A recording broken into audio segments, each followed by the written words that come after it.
حضرت حسن بصری کی خدمت میں ایک عورت آئی اور اس نے عرض کی کہ میری جوان بیٹی فوت ہو گئی ہے، بہت یاد آتی ہے، مجھے طریقہ بتائیں کہ میں اپنی بیٹی کو خواب میں دیکھ لوں کہ وہ کس حال میں ہے۔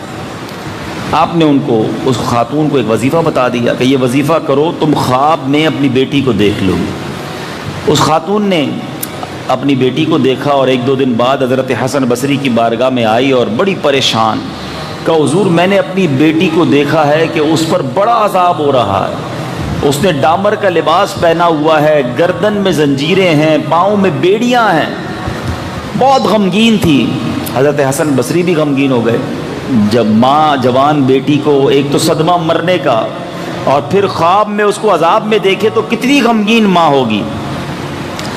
کچھ دنوں کے بعد حضرت حسن بصری رحمۃ اللہ تعالی علیہ نے خواب دیکھا کہ ایک جنت کا باغ ہے اور ایک نوجوان حسین لڑکی جو ہے وہ جنتی لباس میں پہنے جو ہے وہ جنت کے تخت پر بیٹھی ہوئی ہے، سر پر تاج ہے۔ حضرت حسن بصری نے جب اس لڑکی کو دیکھا تو اس لڑکی نے کہا کہ آپ مجھے پہچانے میں کون ہو؟ آپ نے کہا کون ہو؟ کہ میں وہی لڑکی ہوں جس کے بارے میں میری والدہ آپ کے پاس آئی تھی اور اس نے مجھے خواب میں دیکھا تھا۔ حضرت حسن بصری نے فرمایا وہ تو بتاتی تھی تم عذاب میں ہو، تم جہنم میں ہو، تمہیں بڑا عذاب دیا جا رہا ہے، یہاں تو تمہارے وارے نیارے ہو گئے ہیں۔ اب اس لڑکی نے کمال کا جواب دیا جو آج کے اس بیان کا بڑا ریلیونٹ ٹاپک ہے۔ ہم میں سے بہت سارے وہ لوگ ہیں، بلکہ سبھی ہوں گے جن کے کچھ نہ کچھ رشتہ دار دنیا سے چلے گئے ہیں، کسی کے ماں باپ چلے گئے ہیں، کسی کا دادا دادی چلے گئے ہیں، کسی کے رشتہ دار چلے گئے۔ سنو، وہ لڑکی کہتی ہے حضور کہ مسئلہ یہ ہے کہ قبرستان کے قریب سے ایک شخص گزرا تھا اور اس نے جناب رحمت للعالمین صلی اللہ تعالی علیہ وسلم پر درود پاک پڑھ کر تمام قبرستان والوں کو ایصال ثواب کر دیا۔ اللہ تعالیٰ نے اس درود کی برکت سے ہم 560 قبر والوں سے عذاب کو اٹھا دیا۔ 560 قبروں سے عذاب اٹھایا گیا، ایک درود پاک پڑھ کر وہ شخص وہاں سے گزرا تھا۔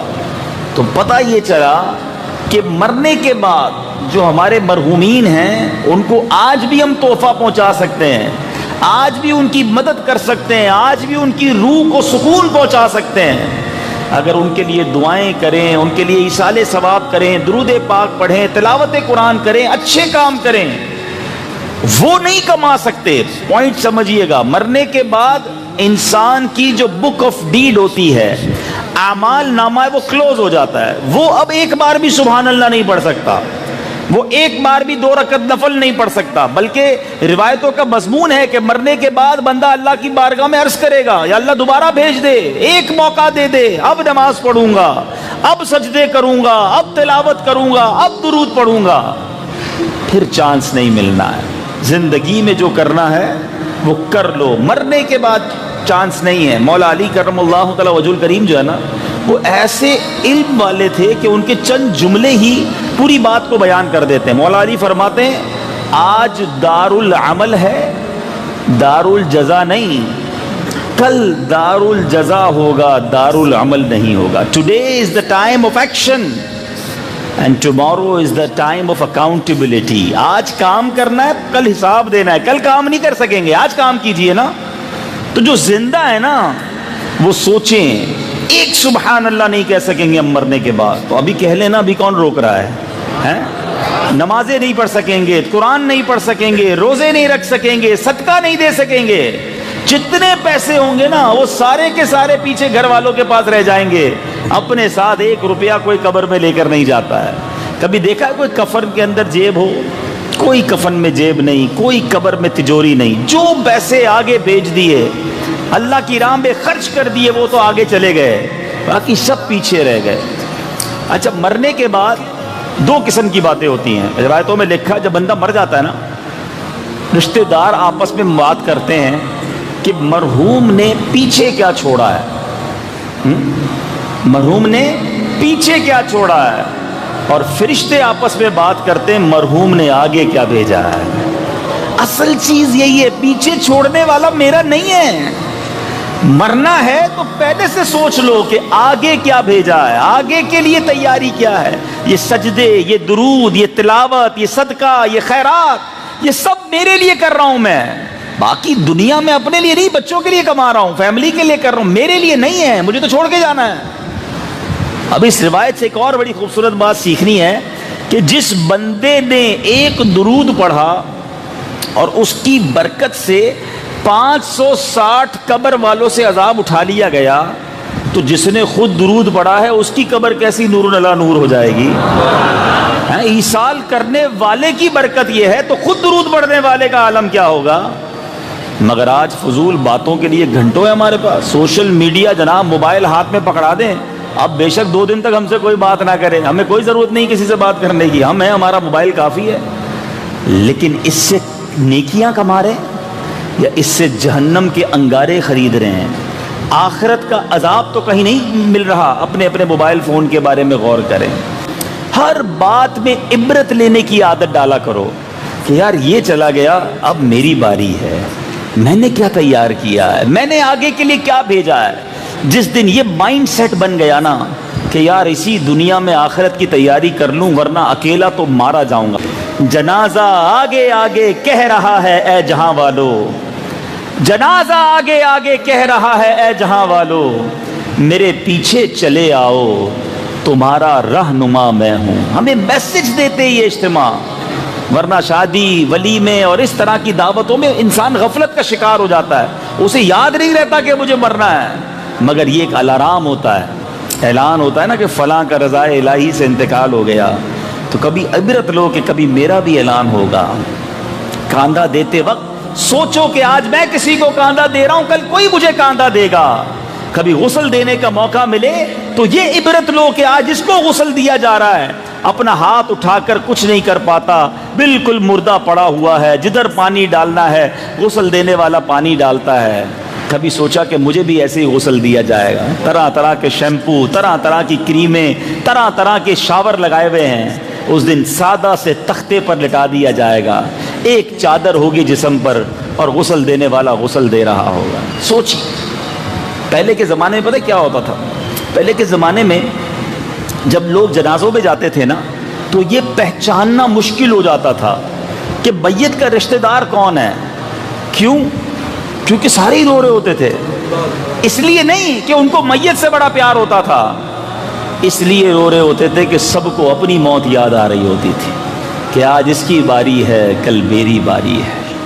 جس کو موت یاد نہیں ہے نا، یاد رکھیں وہ غافل ہو جاتا ہے۔ دعوت اسلامی والوں کے بارے میں کچھ لوگ کہا کرتے ہیں یار یہ بار بار مرنے کی بات کرتے ہیں، ڈراتے بہت ہیں۔ یہ ہم نہیں ڈراتے، حدیث پاک میں آتا ہے جس کا مضمون ہے جو روزانہ 20 بار موت کو یاد کرے اللہ اسے شہادت کی موت کا مرتبہ عطا فرماتا ہے۔ ہم تو شاید 20 دنوں میں بھی ایک بار موت کو یاد نہیں کرتے۔ کلپ بھی آتا ہے کبھی کبھی کہ یار دیکھو جوان کا ایکسیڈنٹ ہو گیا، تو اس کو بھی انجوائمنٹ کے لیے دیکھتے ہیں کہ موٹر سائیکل ٹکرائی کیسے، ٹرک کے نیچے گاڑی آئی کیسے، ہاتھ کٹا کہ پیر کٹا، یعنی سنسنی کے لیے تو دیکھتے ہیں، اس لیے نہیں دیکھتے کہ میں بھی تو روز موٹر سائیکل پہ جاتا ہوں، میں بھی تو گاڑی ڈرائیو کرتا ہوں، میں بھی تو جہاز میں بیٹھتا ہوں، اپنی موت کیوں یاد نہیں کرتے؟ اللہ کرے کہ ہمیں موت یاد بھی رہے اور موت یاد رہنے کی وجہ سے ہم گناہوں سے باز بھی آئیں، ورنہ گورکن تو ہوتا ہی قبرستان میں ہے نا، مگر آپ کو بہت بڑی تعداد گورکن کی بے نمازی ملے گی۔ عبرت اور چیز ہے، دیکھنا اور یاد کرنا اور چیز ہے۔ اللہ عبرت والی آنکھ دے اور عبرت والا دل عطا فرمائے۔ اللہ کرے کہ آج یہ جو ایصال ثواب کا اجتماع ہے نا، یہ اس نتیجے پر ختم ہو کہ جتنے میرے بھائی بیٹھے ہیں وہ سب نیت کر کے اٹھیں پکی سچی کہ بس آج کے بعد کوئی نماز قضا نہیں ہوگی۔ بس یہ دیکھو، میں نماز پڑھوں گا تو کسی کو فائدہ نہیں ہوگا، مجھے ہی فائدہ ہوگا، میری قبر روشن ہوگی۔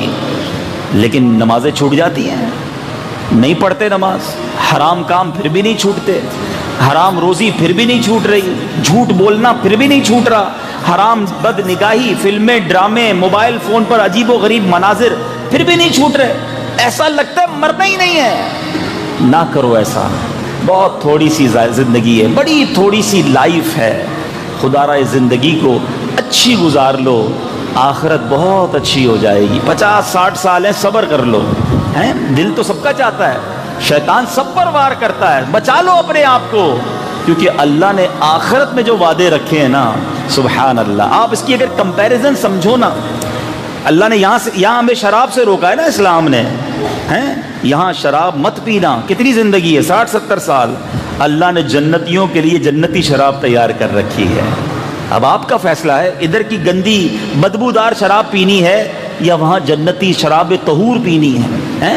ادھر اپنی جوانی کو بے حیائی کے کاموں میں مت لگاؤ, صبر کر لو, کیونکہ جنت میں جو لوگ جائیں گے نا وہ سارے کے سارے 30 سال کے جوان بن کر جنت میں جائیں گے. آپ کمپیریزن دیکھیں, ادھر داڑھی نبی پاک کی سنت, مرد پر رکھنا واجب, کٹوانا حرام. بعض اوقات شیطان وسوسہ ڈالتا ہے, یار کہاں یار جوانی میں داڑھی رکھ لے گا, تیرا حسن خراب ہو جائے گا. یہ بھی مسکنسیپشن ہے. ایک بات یاد رکھیں, مرد کا حسن ہی داڑھی میں ہے. یقین کریں, آپ کو جتنا مرد حسین داڑھی میں لگے گا, اور خاص طور پہ اس کو دیکھ لیں جس کی پہلی داڑھی ہو. پنجابی میں کہتے ہیں نا سچی داڑھی, جس نے داڑھی کٹوائی نہ ہو کبھی, کیونکہ جو پہلی داڑھی آتی ہے نا وہ جیسا رب نے اس کو بنایا ہوتا ہے ایگزیکٹلی اسی طریقے سے داڑھی آتی ہے. تو پہلی داڑھی رکھنے والے کو آپ دیکھیں, اللہ کی رحمت سے اس کے چہرے پہ داڑھی بہت جچ رہی ہوگی. تو اب داڑھی ادھر رکھ لو, ادھر نہیں رکھو گے کٹواؤ گے. لیکن داڑھی والوں تمہیں مبارک ہو, جو جنت میں جائیں گے نا وہ کوئی داڑھی والا نہیں ہوگا. ادھر داڑھی رکھوائی ہے, ادھر داڑھی نہیں ہوگی. اور آگے چلتے ہیں, ادھر مرد کو سونا پہننا منع ہے. جی چاہتا ہے عجیب عجیب زیورات پہنتے ہیں لوگ, صبر کر لو, تھوڑے دن ہے نا, نکال لو. پھر کیا ہوگا؟ جنت میں مردوں کو سونے کے زیورات پیش کیے جائیں گے. ادھر بے حیا عورتوں سے دوستیاں کرتے ہیں لوگ, ہیں گرل فرینڈز, اور رات رات بھر فون پہ گندی گندی باتیں. سوچو یہ غلط چیزیں ہیں, بچاؤ اپنے آپ کو اس سے. اللہ نے جنت میں جنتی حوریں تیار کر رکھی ہیں. اگر کمپیریزن دیکھیں, ادھر بڑے بڑے گھر والوں کو دیکھ کر احساس ہوتا ہے کہ یار اتنے بڑے بنگلے میرے کب بنیں گے, میں تو حلال کماتا ہوں, چھوٹا کماتا ہوں. اب اس کے لیے بندہ حرام کی طرف جاتا ہے. نہ جاؤ, صبر کرو. اللہ نے جنتیوں کے لیے جنتی محلات تیار کر رکھے ہیں. ادھر تو عمر بڑھتی ہے, اعضاء کمزور, 50 سال 40 سال کے بعد تو ہمت ٹوٹنے لگ جاتی ہے. 50-55 کے بعد لگتا ہے اب واپسی کی تیاری ہے, اب زندگی میں وہ مزہ ہی نہیں ہے. مگر جنت کے اندر کوئی بوڑھا نہیں ہوگا, اور اس کی کوئی ایکسپائری ڈیٹ نہیں ہے. ہم فیہا خالدون, ہمیشہ ہمیشہ جنت میں رہیں گے. تو اس کا مطلب کیا بنا کہ یہ 50 60 70 سال جو بھی دنیا میں ہے نا ہمارے, یہ امتحان ہے. اس امتحان میں کامیاب ہو جاؤ اور پھر جنت کی ابدی نعمتوں کو حاصل کر لو. اللہ کرے یہ بات دل میں رچ بس جائے تو پھر انسان گناہوں سے آسانی کے ساتھ باز آ سکتا ہے. اللہ تعالیٰ مجھے اور آپ کو اپنی آخرت کی تیاری کی توفیق عطا فرمائے. کچھ بات ایصال ثواب کی کر لیتے ہیں کہ یہاں پر ماشاءاللہ کئی لوگ بیٹھے ہیں, اور جیسے میں نے بیان میں بھی کہا کہ ہم میں سے کئیوں کے رشتہ دار دنیا سے چلے گئے ہیں. تو مرنے کے بعد جو میت ہوتی ہے نا اس کو ثواب کا انتظار رہتا ہے. اپنے مرحومین کو بھولا نہ کرو, انہیں یاد رکھا کرو اپنی دعاؤں میں, اپنے ثواب میں, اپنی نیکیوں میں. حضرت پیارے آقا علیہ الصلوۃ والسلام فرماتے مردے کا حال قبر میں ڈوبتے ہوئے انسان کی مانند ہے. وہ شدت سے انتظار کرتا ہے کہ باپ یا ماں یا بھائی یا کسی دوست کی دعا پہنچے, اور جب کسی کی دعا اسے پہنچتی ہے تو اس کے نزدیک وہ دنیا اور اس میں جو کچھ ہے, دنیا و ما فیہا, اس سے بہتر ہوتی ہے. اللہ عز و جل قبر والوں کو ان کے زندہ جاننے والوں کی طرف سے جو ثواب ہے وہ ہدیہ کیا ہوا ثواب پہاڑوں کی مانند عطا فرماتا ہے. اور زندوں کا ہدیہ مردوں کے لیے کیا ہے؟ آقا فرماتے دعائے مغفرت ہے. دیکھو آج آپ اپنے مرحومین کو یاد کرو, کل آپ کے بچے, آپ کے رشتہ دار آپ کو یاد کریں گے, ان کے لیے ثواب کرتے رہا کریں. سبحان اللہ. اور ایک خوبصورت حدیث, اور انشاءاللہ یہ یاد رہ گئی تو کمال ہو جائے گا. اربوں نیکیاں کمانے کا موقع ہے. آپ کو پتہ ہے دنیا میں اس وقت کتنے مسلمان ہیں؟ تقریباً بتایا جاتا ہے 1.5 سے 1.25 ارب. اور کتنے چلے گئے دنیا سے اور کتنے آئیں گے؟ آل ٹوگیدر یہ اربوں خربوں میں تعداد بن جائے گی. اللہ کے حبیب فرماتے ہیں جو کوئی تمام مومن مردوں اور عورتوں کے لیے دعائے مغفرت کرتا ہے, اللہ عز و جل اس کے لیے ہر مومن مرد و عورت کے عوض ایک نیکی لکھ دیتا ہے. جتنے لوگ ہیں, یعنی دعا میں نے کی, ان کے لیے دعا کی, کام میرا بن گیا, اربوں نیکیاں مل گئیں. تو ہو سکے ہر نماز کے بعد دعا کریں, اے اللہ تمام مومن مردوں عورتوں کی مغفرت فرما. تو یہ سب ایک دوسرے کے لیے دعا کرتے رہیں گے تو ہمارے لیے بھی دعا ہو جائے گی، ٹھیک ہے نا؟ تو یہ دیکھیں کتنا خوبصورت سسٹم ہے اسلام کا کہ ہم ایصال ثواب کرتے رہا کریں۔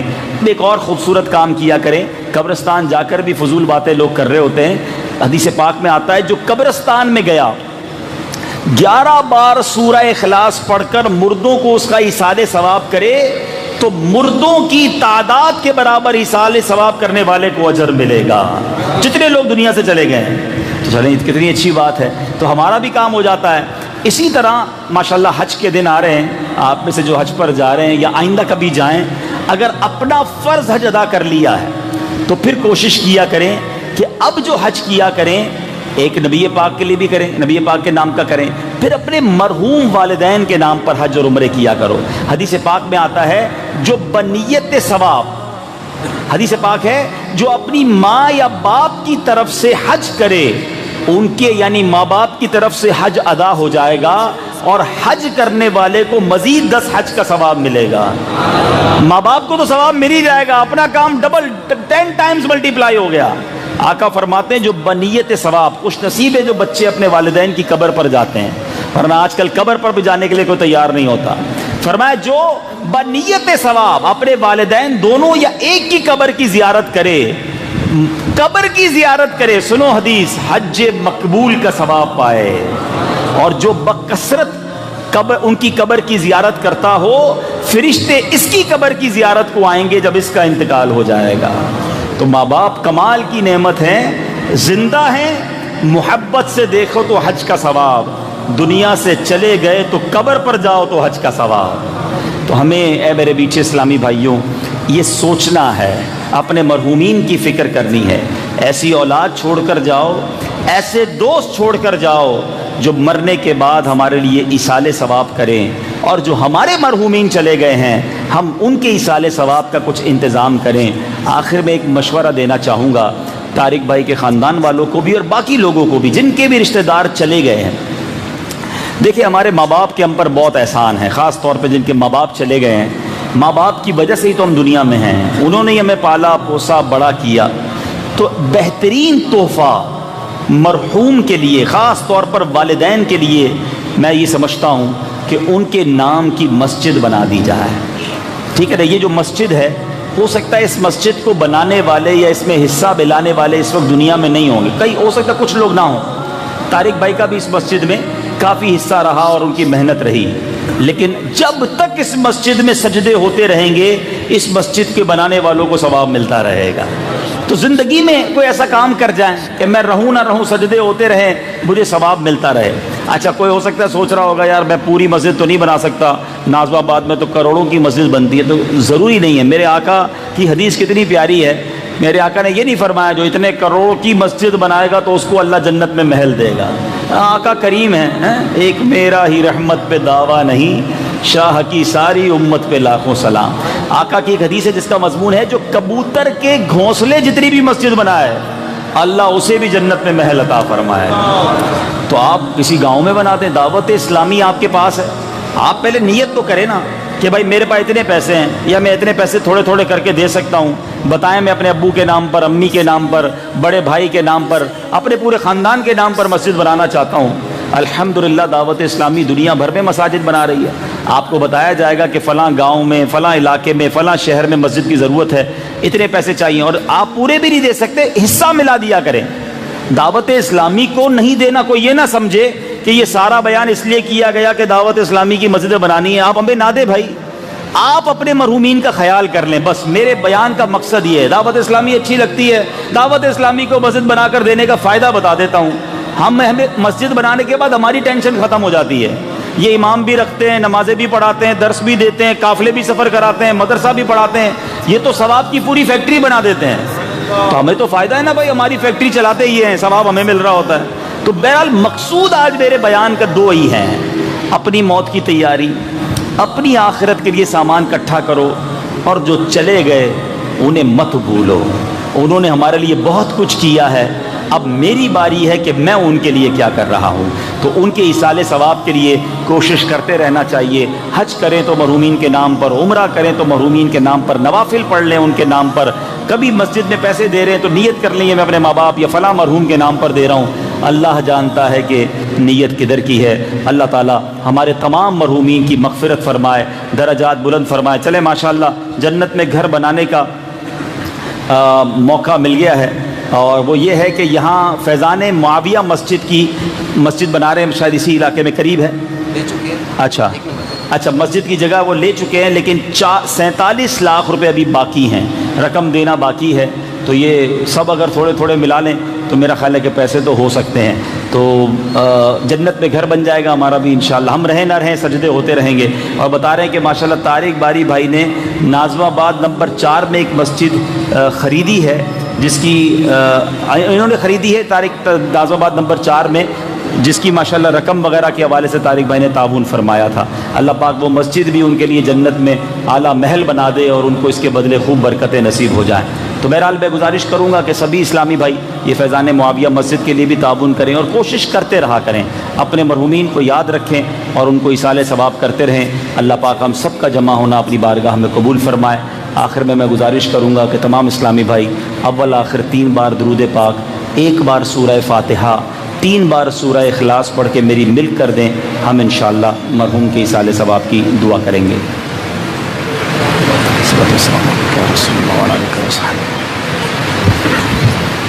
بسم اللہ الرحمن الرحیم، الحمد للہ رب العالمین، الرحمن الرحیم، مالک یوم الدین، ایاک نعبد و ایاک نستعین، اہدنا الصراط المستقیم، صراط الذین انعمت علیہم۔ قل هو اللہ احد اللہ الصمد لم یلد ولم یولد ولم یکن له کفوا احد۔ قل هو اللہ احد اللہ الصمد لم یلد ولم یولد ولم یکن له۔ بسم اللہ الرحمن الرحیم، قل هو اللہ احد اللہ الصمد لم یلد ولم یولد ولم یکن له کفوا احد۔ الحمد للہ رب العالمین والصلاة والسلام علی سید الانبیاء والمرسلین، یا ارحم الراحمین یا ارحم الراحمین یا ارحم الراحمین، یا ربنا یا ربنا یا ربنا یا ربنا یا ربنا یا اللہ یا رحمان یا رحیم۔ اللہم ربنا آتنا فی الدنیا حسنة وفی الآخرة حسنة وقنا عذاب النار وقنا عذاب القبر وقنا عذاب الحشر وقنا حساب المیزان۔ اللہم اجرنا من النار اللہم اجرنا من الشیطان۔ رب کریم ہم سب کا جمع ہونا اپنی بارگاہ میں قبول فرما، ہم سب کے تمام صغیرہ کبیرہ گناہوں کو معاف فرما۔ اے رب کریم ہمارے ماں باپ کی، نبی پاک علیہ الصلوۃ والسلام کی ساری امت کی بخشش فرما۔ ہم نے جو قرآن پاک پڑھا اور ہماری زندگی میں جو ٹوٹے پھوٹے نیک اعمال ہیں، ہم ان تمام نیک اعمال کا ثواب نبی پاک صلی اللہ تعالیٰ علیہ وسلم کی بارگاہ میں ہدیتاً تحفتاً عقیدتاً پیش کرتے ہیں، قبول فرما۔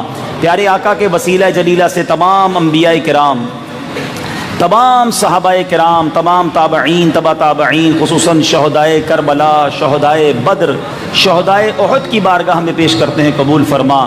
تمام ازواج مطہرات کی بارگاہ میں اور بالخصوص ہمارے پیارے آقا علیہ الصلوۃ والسلام کے والدین کریمین کی ارواح کو پیش کرتے ہیں، قبول فرما۔ اے رب کریم تمام اولیاء کاملین، خصوصاً بالخصوص سیدی غوث اعظم رضی اللہ تعالیٰ عنہ کی روح مبارکہ کو پیش کرتے ہیں، قبول فرما۔ تمام مسلمین، تمام مسلمات، ہم سب کے جو رشتہ دار اس دنیا سے چلے گئے مولا، جن کا کوئی ایصال ثواب کرنے والا نہیں، ان کی روحوں کو بھی پیش کرتے ہیں، قبول فرما۔ اور خصوصاً بالخصوص ہمارے مرحوم طارق باری بھائی کی روح کو پیش کرتے ہیں، قبول فرما۔ اے اللہ طارق بھائی کے گناہوں کو معاف فرما۔ اے اللہ ان کو جنت الفردوس میں اعلیٰ مقام عطا فرما، ان کی قبر کو جنت کے باغوں میں سے باغ بنا دے، کروٹ کروٹ انہیں جنت کی نعمتیں عطا فرما۔ اے اللہ ان سے جو غلطیاں ہوئیں اپنے کرم سے معاف فرما، ان کے گھر والوں کو صبر دے اور صبر پر اجر عطا فرما۔ اے اللہ ہمیں بھی اپنی موت کی تیاری کرنے کی توفیق عطا فرما۔ قبر میں ساتھ آنے والا سامان یعنی نیک اعمال تیار کرنا نصیب فرما۔ اے کریم ایسی زندگی عطا فرما کہ مرنے کے بعد قبر میں چین و سکون نصیب ہو جائے، جنت کی نعمتیں حاصل ہو جائیں، عذاب لینے والی آخرت میں اے اللہ مشکل میں گرفتار کرنے والی زندگی سے ہم سب کو محفوظ فرما، گناہوں بھری زندگی سے ہماری جان چھڑا دے، ہمیں نیکیوں والی سنتوں والی زندگی نصیب فرما۔ اے اللہ جتنے ہاتھ اٹھے ہیں ہمارے سوشل میڈیا پہ بھی جتنے ناظرین ہیں، اے اللہ ہم میں سے جن کے رشتہ دار دنیا سے چلے گئے، بالخصوص جن کے والدین چلے گئے، والدین میں سے کوئی ایک، اے اللہ ان سب کی مغفرت فرما، سب کی قبروں پر نور و انوار کی بارش برسا دے۔ اے اللہ اس مسجد کو شاد و آباد فرما، اسے آباد کرنے والوں کے گھروں کو آباد فرما، ہم میں جو بیمار ہیں اے اللہ شفا عطا فرما، اے اللہ بے روزگاروں کو رزق حلال دے دے، قرض داروں کے قرضے اتر جائیں، بے اولادوں کو نیک اور صالح اولاد عطا کر دے، اے کریم روٹھوں کو منا دے، بچھڑوں کو ملا دے، اے رب کریم ہمیں جب تک زندہ رکھیو ایمان والی، صحت والی، عافیت والی زندگی عطا فرما، زندگی کی آخری نماز بھی کھڑے ہو کر ہم مسجد میں ادا کریں، اپنے در کے سوا کسی کا محتاج نہ کیجیو، ساری زندگی جیلوں، عدالتوں، ہاسپٹل کے چکروں سے محفوظ فرما، چین، سکون، عافیت ہمارا مقدر فرما، اے اللہ ہماری جان، مال، عزت، آبرو، آل اور اولاد، دین اور ایمان کی حفاظت فرما۔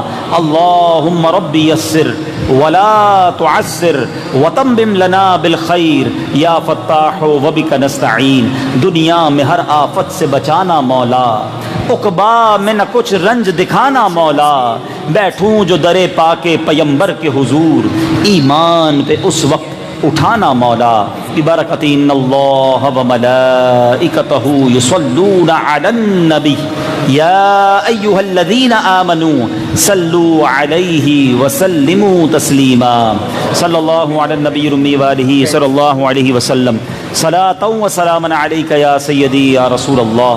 مجھے حکم دیا جا رہا ہے کہ امیر اہل سنت کے ذریعے غوث پاک کا مرید بنا دیا جائے، وہ اسلامی بھائی جو کسی سے مرید نہیں ہیں امیر اہل سنت کے ذریعے غوث پاک کے مریدوں میں شامل ہو جائیں، اور جو پہلے ہی کسی پیر صاحب سے مرید ہیں چاہیں تو بیعت برکت حاصل کر لیں، آپ اپنے ہی پیر صاحب کے مرید رہیں گے، فیضان عطار بھی جاری ہو جائے گا، میں جیسے کہتا جاؤں آپ ریپیٹ کرتے جائیں۔ بسم اللہ الرحمن الرحیم، الصلاۃ والسلام علیک یا رسول اللہ وعلی آلک واصحابک یا حبیب اللہ، لا الہ الا اللہ محمد الرسول اللہ صلی اللہ تعالی علیہ وسلم۔ توبہ کرتا ہوں میں اپنے تمام پچھلے گناہوں سے، اور وعدہ کرتا ہوں میں کہ آئندہ شریعت پر چلوں گا، بد مذہبوں اور برے لوگوں کی صحبت سے بچتا رہوں گا، نماز روزے کی پابندی کرتا رہوں گا، والدین کی نافرمانی، جھوٹ، غیبت، چغلی، وعدہ خلافی، گالی گلوچ، فلمیں، ڈرامے، گانے باجے، بے پردگی وغیرہ وغیرہ گناہوں سے بچتا رہوں گا۔